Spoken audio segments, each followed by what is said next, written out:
Nessa aula, a gente vai falar sobre Deus na teosofia, tá? Então, para a gente poder lembrar um pouquinho, o que é a teosofia? A teosofia é quando eu combino as religiões, porque para a teosofia, as religiões elas não se excluem, pelo contrário, elas se complementam. Eu uso o conceito de uma para completar o conceito da outra e assim eu consigo ter um entendimento melhor. É a busca da verdade através do estudo comparado entre as religiões e também o estudo científico. Então, dessa forma, a gente consegue, usando a intuição, observar tudo que existe de registro religioso, registro científico, e a gente consegue avaliar tudo isso que existe e conseguir traçar um caminho para a gente buscar essa verdade. Tá ok? Através da intuição. Teosofia é muito isso, intuição. Eu observo e eu vou ver o que eu sinto a respeito daquilo, as minhas reflexões a respeito daquilo, porque a gente busca ser um ser pensante, né? A sabedoria é reflexo da nossa reflexão, os pensamentos que a gente reproduziu, e não um ser pensado. O que é um ser pensado? O ser pensado é aquele que ele tem o conhecimento, mas o conhecimento foi pensado por outra pessoa.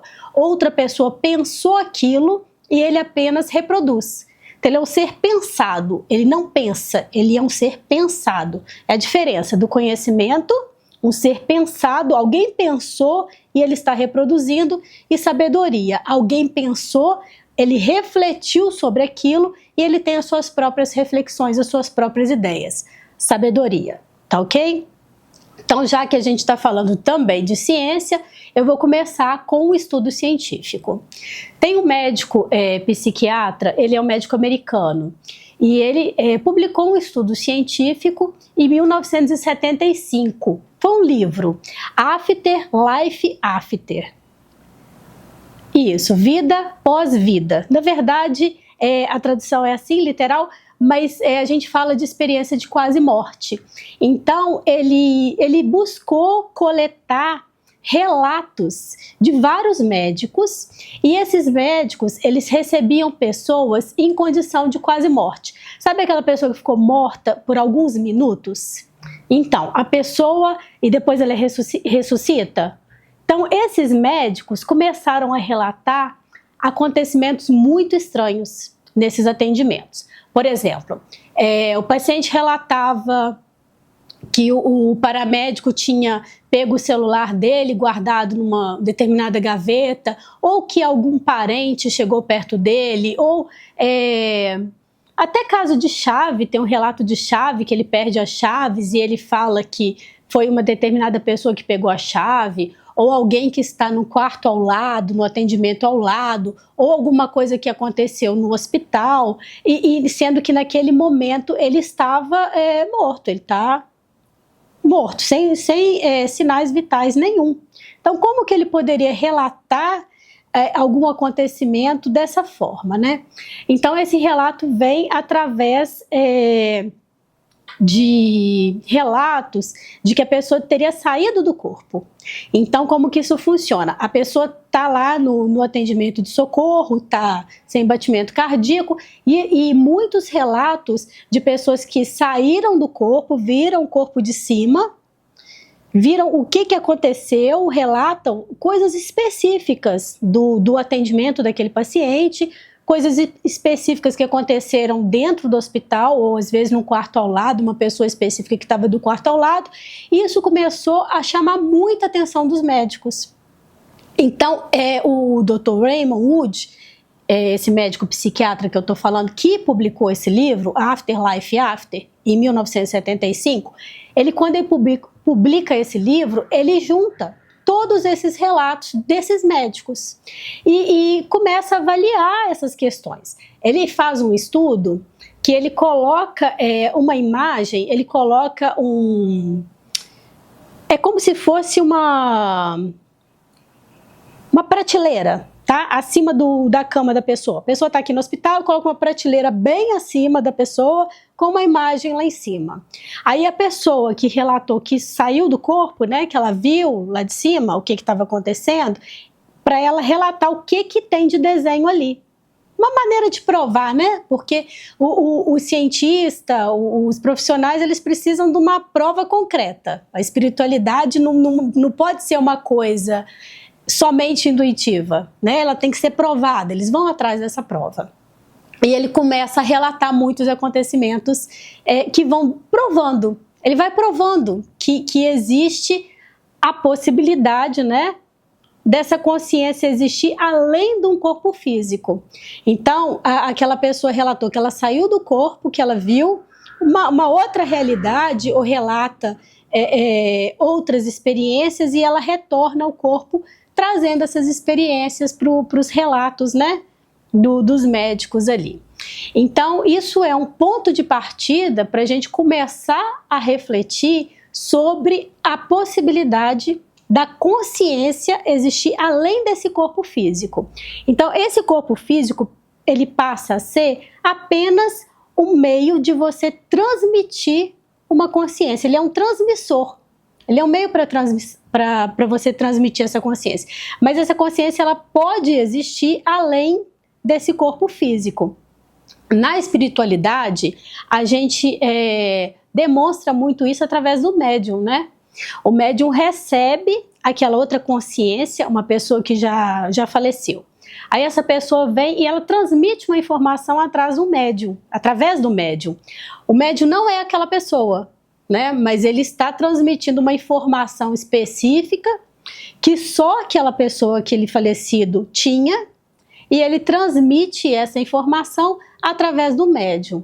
Tem muitos relatos do Chico Xavier nesse sentido, né, de coisas improváveis e às vezes impossíveis de se ter conhecimento, porque aquilo era um conhecimento restrito do âmbito familiar, e não tem como você pensar assim, mas alguém contou para ele, isso daí, alguém falou alguma coisa, porque são coisas tão impossíveis, tão específicas, e às vezes coisas que nem a família tinha conhecimento daquilo.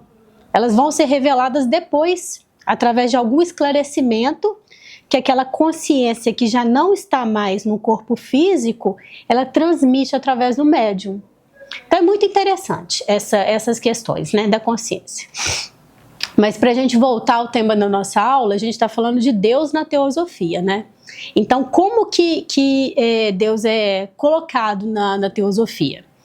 Eu vou falar com vocês um pouquinho sobre Buda, tá? Na verdade, o último Buda que a gente teve, no ano 590 e alguma coisa, 593, eu acho, antes de Cristo, é o último Buda, porque a gente tem relatos de pelo menos mais uns 10 ou 20 ou 30, tem uma quantidade muito grande de Budas, né? Tem gente que relata que são milhares de Budas. Então vou trabalhar com esse último que foi encarnado, que a gente tem os registros dele. Siddhartha Gautama, século 6 a.C. Quando Siddhartha Gautama vem, ele não está despertado ainda, né? Ele fica lá no palácio, com a família, com uma estrutura muito boa, com tudo do bom e do melhor, uma família rica. Aí ele vai crescendo e ele vai começando a questionar o sentido da vida. Uma pessoa que vai se incomodar, lá para os 30 anos ele vai se incomodar. Ele vai começar a questionar: por que isso? A vida é só isso aqui mesmo? Ou eu vou ficar só nesse... Era muita festa, muita coisa, muita família misturada, muita coisa, então aquilo ali estava uma turbulência muito grande, e ele viu que ele não estava muito encaixado naquilo, aquilo não era muito propósito dele, não fazia muito sentido. Aí ele começa a se questionar, aquilo começa a incomodar, e numa determinada circunstância ele rompe. Ele rompe com a família, ele rompe com aquela estrutura ali do palácio, e ele vai embora. Ele vai atrás do sentido da vida, vai atrás de buscar uma tranquilidade para um tormento interno ali, e ele vai buscar alguma coisa que possa dar um conforto para ele. No que ele se afasta dessa energia familiar, ele começa a entender a sua própria energia. Eu expliquei para vocês nas aulas anteriores a questão de conexão, né? Quando a gente está sozinho aqui, a gente está na nossa energia. A partir do momento que eu me conectei com uma outra pessoa, que eu estou no relacionamento conectado com essa pessoa, a gente começou a partilhar a nossa energia. Então, eu vou estabilizar minha energia com essa pessoa e a gente vai entrar numa energia estável aqui. A nossa energia, ela sofre influência além da energia de uma outra pessoa apenas. Você sofre influência de uma energia toda ao seu redor. Então, a energia da sua família, principalmente se você mora na casa, compartilha, né, do mesmo lar com essa família, essa energia também, ela entra e ela vai se misturar com a sua e você vai estar o tempo todo naquela busca daquele equilíbrio ali da energia. Então, quando ele se afasta, ele consegue começar a perceber a sua própria energia. Ele começa a individualizar. Aí ele começa a se inquietar mais ainda. Aquilo vai perturbar ele mais ainda, porque a energia dele já está começando a falar do propósito dele, do que ele veio fazer aqui. Então ele já começa a entrar nesse questionamento. O segundo ponto é o jejum. Por quê? Porque para além do celibato, que é quando a gente começa a isolar a nossa energia, né, de outros fatores para a gente poder trabalhar somente com a nossa energia, a gente tem as questões também alimentares. Por quê? Porque quando eu ingiro o alimento, eu estou ingerindo aquela energia dali do alimento, né? Isso é um pouco mais complexo quando eu tenho uma proteína animal. Então, as carnes, né? O animal, ele também você está pegando a energia dele, daquele animal ali que você está comendo. Isso também interfere na sua energia. Então entra muito essa questão, a gente observa, né? Algumas religiões colocam isso, a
Agora nós vamos falar da publicação de Spinoza.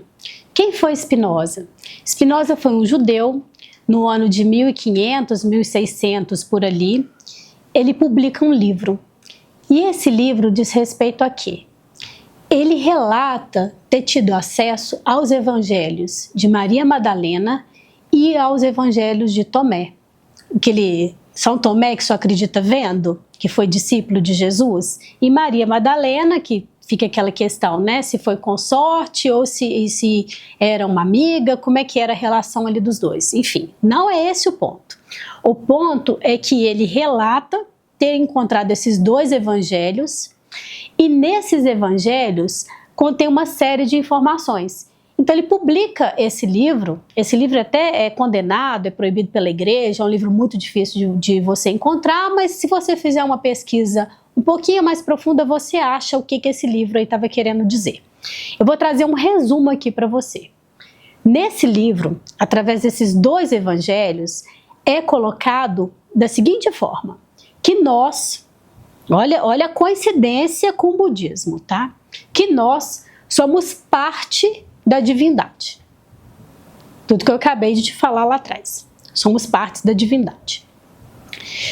Que nós, enquanto seres divinos, nós precisamos de despertar essa divindade que existe dentro de nós, para que a gente possa se perceber como ser divino.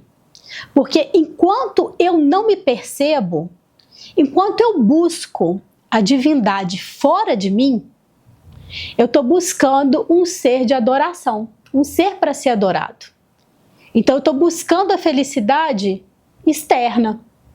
Eu estou pegando um ser e estou adorando esse ser de forma externa, né? Em colocar assim o bezerro de ouro tão condenado, né? Pelas regiões abraâmicas, que é a adoração à imagem, vai entrar um pouco nisso aí. Porque quando a adoração ela é por um ser externo, eu me ponho numa condição de inferioridade. Eu me ponho numa condição de preciso ser salvo. Eu me ponho numa condição de subjugação, de inferioridade. Quando eu percebo dentro de mim a divindade, eu me percebo como um ser divino, eu passo a olhar para mim mesma com mais respeito. Eu passo a me olhar com mais respeito. Eu passo de querer esperar a salvação de um meio externo e passo a procurar a salvação dentro de mim. Como que é essa salvação no meio externo? Por exemplo, uma igreja. Eu vou procurar uma igreja para eu me salvar? Eu estou terceirizando a minha salvação, estou colocando a minha salvação por um fator externo. E o que esses evangelhos, né, tanto de Maria Madalena quanto de Tomé, colocam é que essa salvação é do lado de dentro. Observem a obra, né, a intenção dessa obra de despertar, provocar o despertar, provocar esse entendimento de que nós somos seres divinos, que você tem que respeitar essa divindade dentro de você, procurar se conectar com essa divindade dentro de você, em vez de esperar uma salvação externa. Aí você já imagina o que aconteceu com Spinoza nessa época, né?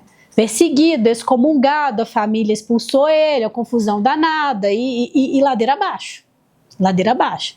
Esses evangelhos foram considerados textos apócrifos. O que é isso? A Igreja Católica não reconhece. Isso aí não tem valor pra gente. Claro, né? A gente está colocando aqui uma realidade de que a pessoa, para ser salva, ela depende desse despertar interno, né? A salvação é esse despertar interno. E a gente agora está colocando, né, o que nós aprendemos, o que nós fomos forçados a acreditar, como que nós fomos doutrinados a esperar essa salvação externa. A esperar essa salvação externa. Então essa é uma questão muito importante. Então a gente está vendo uma correspondência aí, num outro momento, uma abordagem de uma outra forma. Vou trazer para vocês também o conhecimento deixado por Hermes Trismegisto. Quem foi ele? Ele era um... Não se tem nem registro se ele existiu de verdade, né? Quem dirá falar quem foi ele. Mas a gente tem alguma coisa que ele deixou por escrito. Como um deus grego, né? Deus Hermes, e também como Tote no Egito Antigo. São ensinamentos. Então, na verdade, esses ensinamentos, eles são muito mais validados pela sua qualidade do que propriamente por quem escreveu, porque não importa a autoria. A qualidade desse material que foi deixado, né, o caibalho, tem uma série de coisas aí que a gente vai trabalhar mais para frente um pouquinho. Sobre o Hermes, a gente consegue ver do que se trata.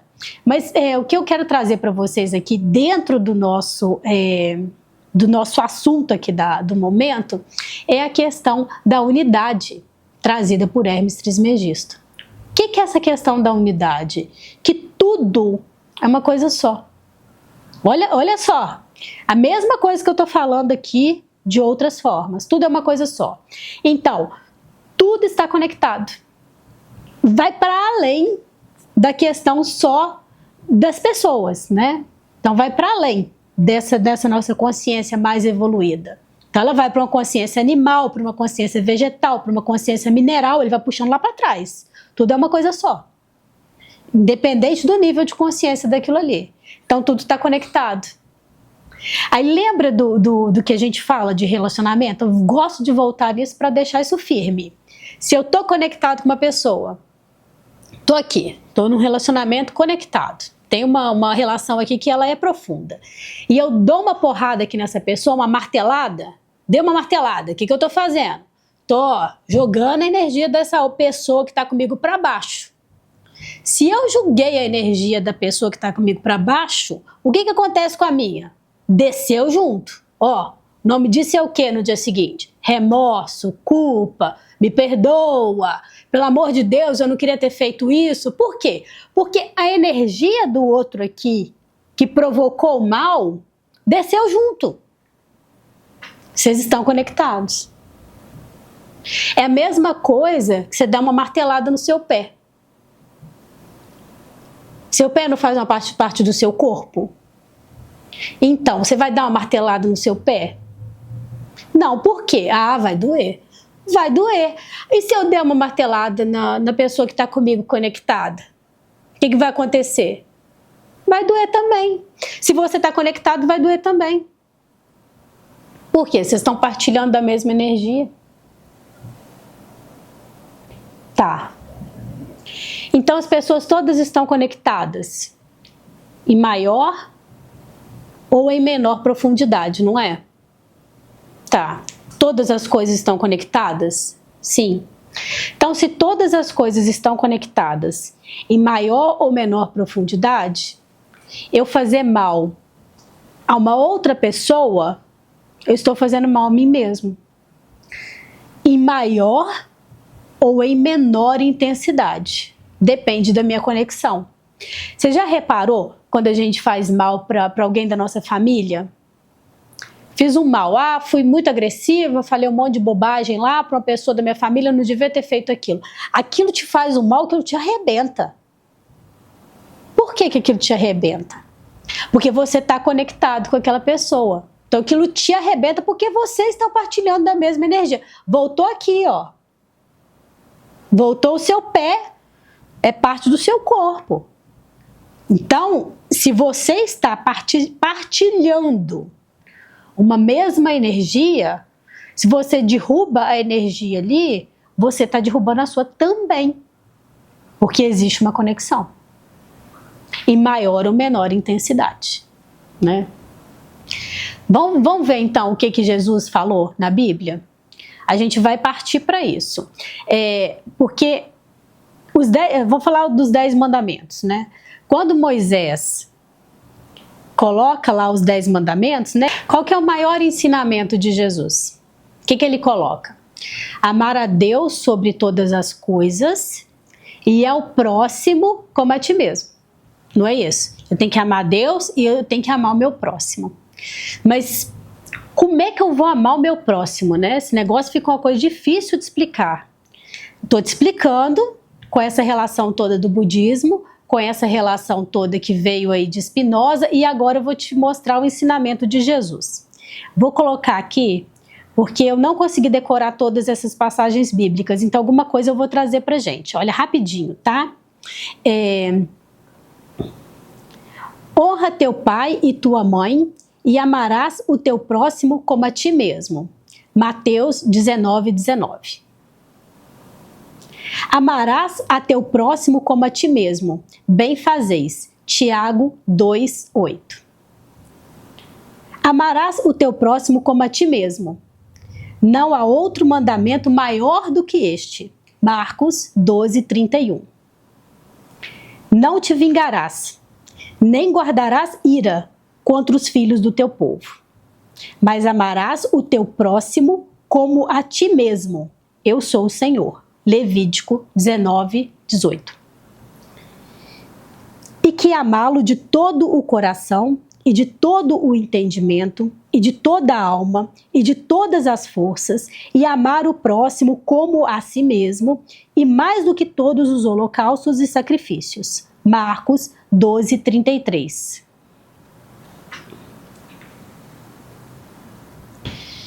Se você for olhar,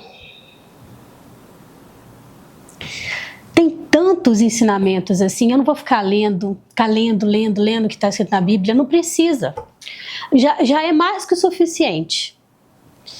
Jesus deixou tantos ensinamentos em cima disso, tantos ensinamentos em cima da salvação, está dentro de você, né? Se eu estou falando que você tem que respeitar o próximo, que você tem que amar o próximo como a ti mesmo, eu estou falando que primeiro você tem que se respeitar, né? Porque a pessoa que não se vê com respeito, que ela não se vê como ser divino, que ela não se conecta a essa divindade que existe dentro dela, ela também não consegue respeitar ninguém. Porque primeiro eu tenho que olhar para dentro, né? Então, se eu coloco amar a Deus sobre todas as coisas, tá, coloquei de uma forma externa. Mas amar ao teu próximo como a ti mesmo, aí mudou de figura um pouco, né? Porque aí eu tenho que olhar para mim. Não é só olhar.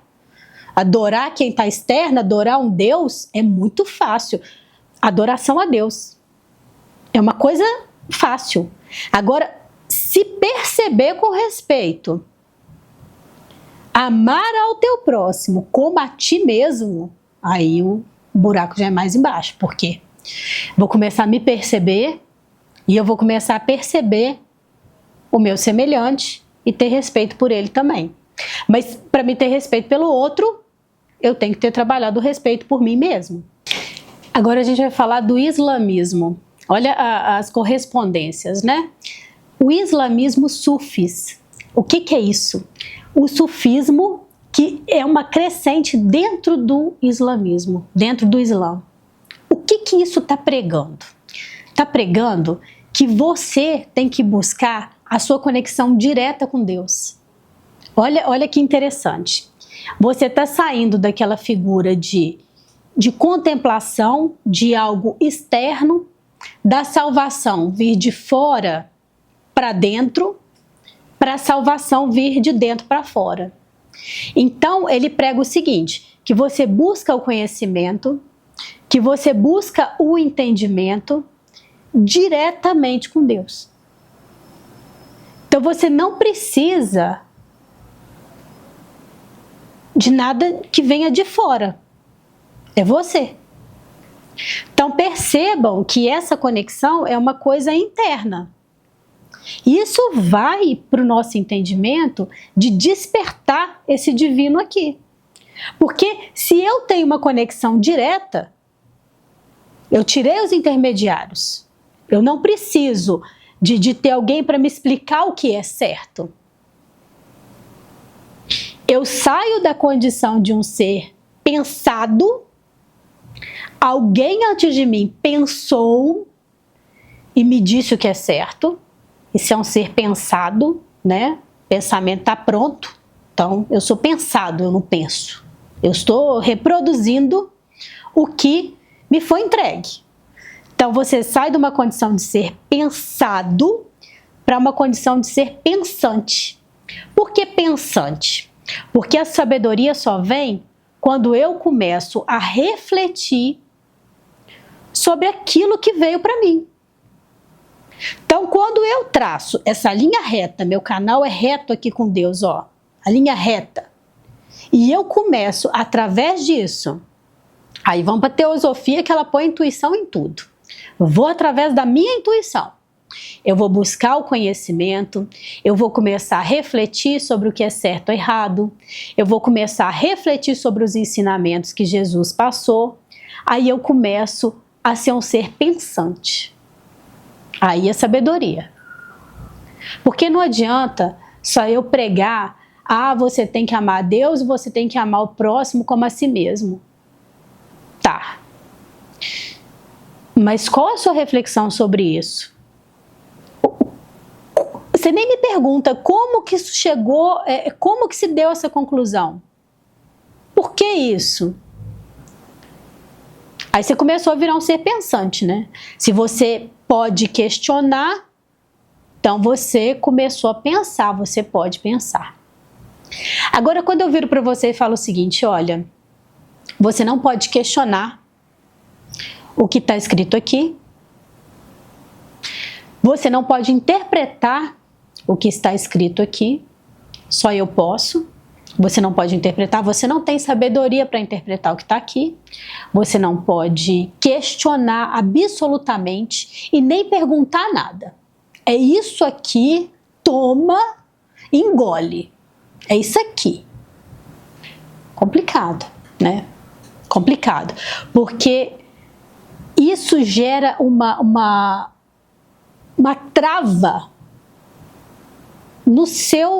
na sua evolução, no seu conhecimento, gera uma trava de crescimento. Porque quando você busca a sua reflexão, a teosofia é isso, né? A teosofia quer que você reflita. A teosofia quer que você reflita sobre tudo. Não estou aqui com assertivas. Não é assertiva, olha, isso é assim porque é assim assado, não questiona. Absolutamente, muito pelo contrário. Vamos refletir sobre tudo isso. Vamos buscar informação sobre tudo isso, vamos tentar entender tudo isso para a gente poder conseguir tirar alguma coisa. E essa sabedoria, ela é de cada um. Ela é interna. Ela é cada um buscando o seu caminho, buscando a sua reflexão. Percebam que até o Islã, que é tido como uma religião engessada, rigorosa, padrões rígidos, está tendo uma crescente do sufismo, que é quando as pessoas que se dedicam àquela religião começam a despertar que elas podem buscar um caminho direto com Deus. E começa a buscar essa conexão direta. É a hora que a gente tem uma mudança nesse processo religioso todo. Então percebam que quando a gente fala de religião, a gente começa a estudar um pouquinho, a gente começa a entender as repetições. Como que tem tantas coisas que são tão semelhantes e aquilo é tão repetido, é um denominador comum. Aí você, por intuição, você começa a avaliar e fala, nossa, isso aqui deve ser verdade mesmo, né? Porque o Islã está falando, o budismo, Jesus falou isso, tá? Maria Madalena deixou o evangelho, São Tomé e tal, eles estão falando isso aqui e tal, vou pensar a respeito. Então você já vai começando a despertar para outras coisas. Percebam que quando a gente busca as coincidências nas religiões, a gente já falou dessa questão aí, né? Amar Deus e amar o próximo como a ti mesmo, a questão do problemática de você prejudicar o outro, que aquilo volta para você, como que é isso nessa explicação toda dentro da teosofia? A gente tem uma outra questão também que ela é muito presente em todas as religiões, que você fala assim, nossa, isso daqui é o denominador comum. Isso aí está em tudo. Virtude. Virtude está em tudo. A condição do ser humano digno, ela está em tudo. É a base de tudo, de todas as religiões. Ah, não, Denise, nem sempre foi assim, tá? Pegar a lei de Maat, por exemplo. 3.000 a.C., tem gente que fala que é 5.000 a.C. Você tinha leis no Egito Antigo, e nessas leis, é como se fosse um documento de confissão negativa, né? Não roubei, não matei, não seria o cobicer mulher do próximo nosso hoje, mas não pequei contra a castidade, não. São 42 leis, lei de Maat. Isso eu estou falando de 3.000 a.C., então já vai um tempo aí. E você tem essas mesmas leis, que é a representação da virtude, né? Dentro do Egito Antigo, se acreditava que com a morte você ficava diante de Maat, e Maat tinha com a sua pena, né, uma balança. Aí ele colocava a pena dele de um lado da balança e arrancava o seu coração e colocava do outro lado da balança. Se o seu coração pesasse mais do que a pena, você ia para um lugar mais embaixo. Para você entrar no céu, né, o que seria entendido por nós hoje como céu, para você ir para o paraíso, o seu coração ele tinha que ser mais leve do que a pena, percebam. Então, o que essa alegoria está te dizendo? Que para você entrar no céu, seu coração tem que estar mais leve que uma pena. Coração leve. Isso aí já te explica tudo. Coração leve. Olha só. Se você for pegar o código de Manu, que é do hinduísmo, você vai repetir essas questões todas de virtude. Ah, Denise, mas isso é só na religião. Não, no direito também. Você pega o código de Hammurabi. Isso é o quê? Direito, né? O início do direito, código de Hammurabi. O que ele fala? Virtude. Tudo a ver com virtude. Se eu pego os 10 mandamentos de Moisés, se eu pego os ensinamentos de Jesus, se eu pego Buda, se eu pego Krishna, se eu pego Mitra, se eu pego Horus, qualquer um. Todos eles vieram, como Messias, né, nos explicar a respeito de virtude, a respeito de dignidade, a respeito de você respeitar o próximo. Então, quando você pega isso de todas as religiões e você faz um filtro, você vê que existe um denominador comum nisso tudo. Então, quando você reflete, você pensa, né? Deve ter alguma coisa de verdade nisso aí, tem um fundamento, porque tá repetindo demais. Tá repetindo demais, tem algum fundamento nisso.